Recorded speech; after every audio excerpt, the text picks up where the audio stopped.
Selamat malam. Di sini bersama saya Muhammad Aska Musaki Joko, NIM 1023066. Sekarang pukul setengah 11 malam. Jadi di sini saya akan sedikit memaparkan tentang tugas 6 eh, machine learning. Jadi untuk mosi dari klasifikasi saya adalah squad Manchester United, sebuah tim sepak bola di Liga Inggris yang saya ambil melalui save file game Football Manager yang berisikan tentang posisi, identitas pemain, personalitas, media handling, dari transfer value hingga ke performa pemain seperti halnya average rating, goals, assist hingga dribbles per 90. Nah, untuk klasifikasi ini khususnya saya menggunakan atribut bertahan sebagai kunci klasifikasi. Jadi yang pertama-tama jelas kita ambil dulu style name mapnya, saya definisikan yaitu ada ball winner, interceptor, stopper, commander, dan workload engine. Untuk masing-masing klasifikasi sebagai ball winner ya berarti orang yang agresif dalam mengambil bola atau mengambil kembali possession. Untuk interceptor berarti pemain bertahan yang lebih bermain secara disiplin dan sabar untuk mengintercept passing dari lawan.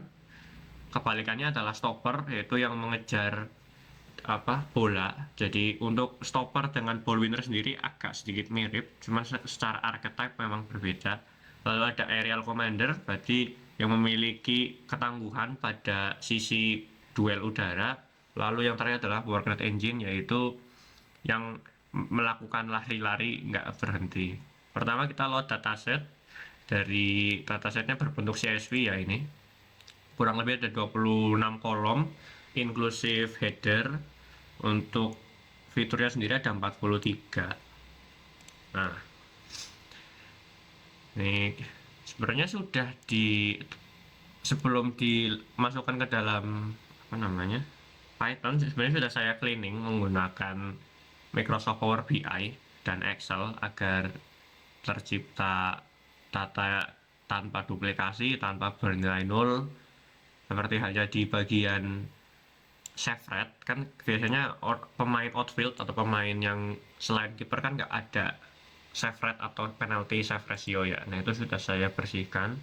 Nah untuk scouting map kolom yang dipakai yang jelas ada tackle per 90, yaitu berapa kali banyak, seberapa sering pemain untuk melakukan tackle success rate, pressure per 90, possession one per 90, interception, clearance, blocks, header success rate, distance per 90 dalam satuan kilometer, yellow cards, dan possession primary.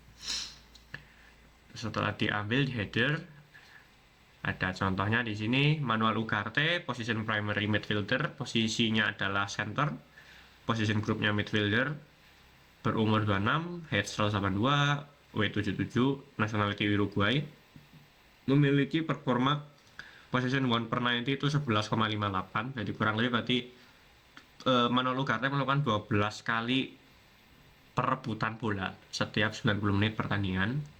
Lalu untuk clean sheet 0 ya, karena kan Manuel Ugarte bukan pemain kiper ya. Nah, untuk struktur data dan fitur defensif, ada kolom yang tadi sudah kita gunakan, ada kurang lebih ada 25 non null columns. Berarti setiap kolom tidak bernilai 0, tidak bernilai 0 tapi bernilai 0, berarti sudah numerik semua. Konteks column sampel untuk position primary MF itu memiliki 12 yellow card. Data cleaning dan type conversion, sudah didapati bahwa data kan memang sudah bersih, namun dibersihkan kembali untuk mencari, katakanlah ada only koma atau replace untuk dash, garis hubung menjadi titik atau koma. Lalu ya seperti itu. Didapati bahwa name adalah kategori. Terus secara summary, setiap atribut pemain terdapat 25 dengan min dengan mean, standar, standard deviation, minimum, kuartil 1, kuartil 2, dan kuartil 3 tertera di video. Defensive metric distribution. Di sini adalah memvisualisasi distribusi dari metrik-metrik bertahan untuk memahami bagaimana sih gaya bertahan dari pemain.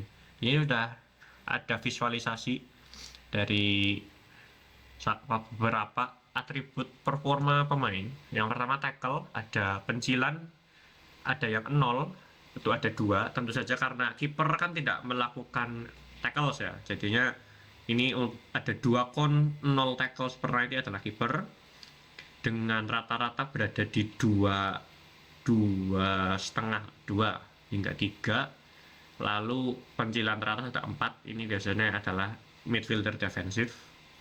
Untuk pressure per 90, pencilan berada pada 0 untuk layaknya seorang kiper, lalu ada press 1, 2, lalu 3,5 hingga 4. Samanya dengan position 1 per 90, rata-rata pada angka 8 hingga 10, pencilannya pada 18. Interception per 90, rata-rata berada di 2, lalu pencilannya ada di 6 interception. Yellow card, kebanyakan dari pemain saya itu mainnya bersih, jadi yellow card 0 itu ada 8 pemain, dengan ada 1 pemain dengan 12 yellow card. Defensive style scoring, ini adalah mengkode kuantifikasi gaya bertahan dari pemain. Yang pertama ada ball winner score, ada 25 pemain, minnya adalah rata-ratanya min 1 hingga maksimalnya adalah 4. Nah, segmentasi dan assignment. Di sini kita membagi lagi. Tadi kan sudah diklasifikasi tentang gaya bertahan pemain. Nah, diklasifikasi kembali gaya bermain tersebut terhadap kekuatannya dibandingkan pemain lain dalam skuad Manchester United ini. Untuk defensive style paling banyak yaitu work rate engine ada 9, aggressive ball winner ada 5, dan yang paling sedikit adalah tactical interceptor dengan hanya ada 2 pemain. Defensive, ini adalah definisi dari defensive style-nya. Aggressive ball winner, high pressure per 90 dan high possession won per 90. Chasing the ball aggressively, berarti mengejar bola secara agresif. Tactical interceptor itu bertemu pada positioning dan antisipasi. Robust stopper itu high tackle frekuensi dengan strong tackle sukses. Jadi nggak cuma ngejar, tapi lebih ke dia melakukan tackle itu dengan efektif, dengan sukses yang besar. Aerial commander yaitu strong hitter success and clearance volume, jadi dominan di duel-duel udara. Lalu work rate engine yaitu high distance covered and active pressure. Tabelnya kurang lebih seperti ini, ada 25 pemain dari squad MU, dimulai dari Josko Gvardiol. Dia memiliki level ball winner yang average, interceptor average, stopper average, tapi duel udaranya strong, tapi work rate levelnya weak. Jadi bisa kita simpulkan bahwa untuk pemain Josko Gvardiol ini yang memiliki posisi defender dengan side posisi left dan center itu sangat bagus di area udara, duel udara, namun dia tidak terlalu jalan-jalan jauh, distance per 90-nya sedikit. Tuh, berbanding terbalik dengan Alphonso Davies, di mana dia adalah seorang defender left side, notably adalah seorang fullback atau wingback, dengan 4 dari 5 level defending adalah strong. Dia adalah pengejar bola, interceptnya bagus, efisien dalam tackle, tapi area levelnya average. Mungkin karena karena mungkin postur tubuh dan kekuatan core-nya kurang bagus, jadinya dia area levelnya average. Misal kita mencari pemain depan seperti halnya Bruno Joshua Zirkzee, di sini adalah seorang center forward di mana dia weak semua kecuali stopper, jadi dia jarang melakukan defensif gaya bertahan, cuman dia gaya bertahan stoppernya kurang lebih average. Nah, korelasi antara atribut dengan metrik gaya bertahan. Bisa dilihat tentu saja tackle berpengaruh terhadap tackle dengan interception berpadu untuk mempengaruhi stopper score. Nah, kalau distance per 90 itu sangat mempengaruhi skor work rate. Defensive style by position. Di sini ada tabel tentang pembagian position primary dari pemain-pemain yang ada. Trend, nah ini baru masuk pre-processing data, di mana fitur kolom.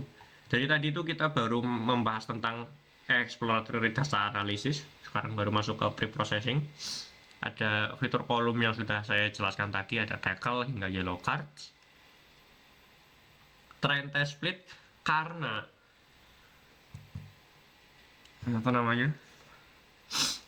dataset kita yang sangat minim sekali, cuma ada 25 kolom, maka saya gunakan 18 untuk training dan 7 untuk tes.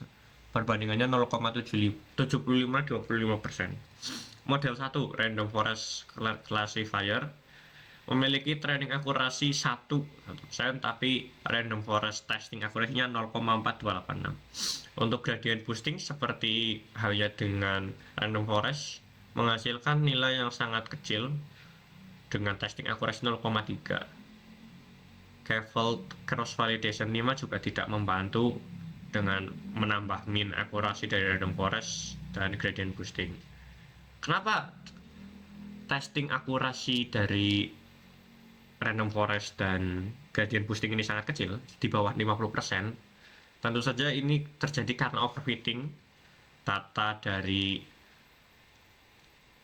dataset MU cuma berjumlah 25 pemain, dan itu sangat mempengaruhi nge-skew, mempengaruhi testing akurasinya.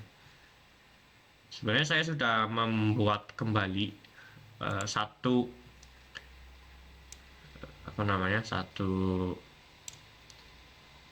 notebook Jupyter menggunakan 42.608 pemain dari scouting. Nah, dan dapat disimpulkan bahwa dataset yang menggunakan 64.000 ini menghasilkan klasifikasi yang lebih natural dengan testing akurasi sekitar 0,92, di atas 0,83. Nah,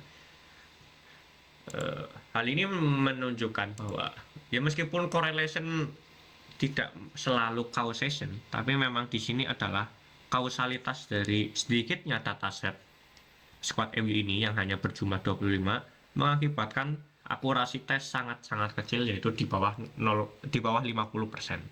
dengan CV min akurasinya adalah 0,64. Jadi evaluasi yang dapat ditambahkan adalah menggunakan dataset yang lebih banyak, kurang lebih 100 hingga 1000 pemain, agar didapati tidak terjadinya overfitting. Seperti yang saya contohkan sekarang ini, dengan dataset 42.000 pemain,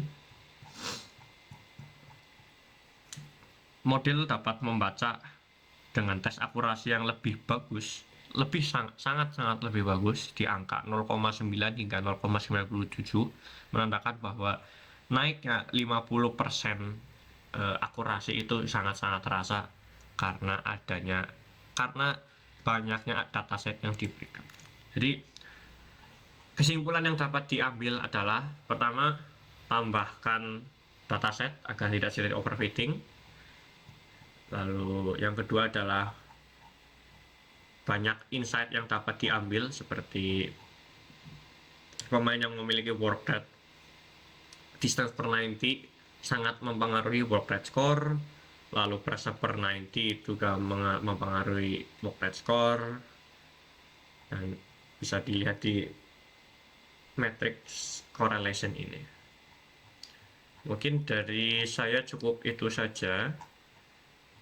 Lebih kurangnya saya mohon maaf. Terima kasih, sampai jumpa di hari Kamis pagi. Bye.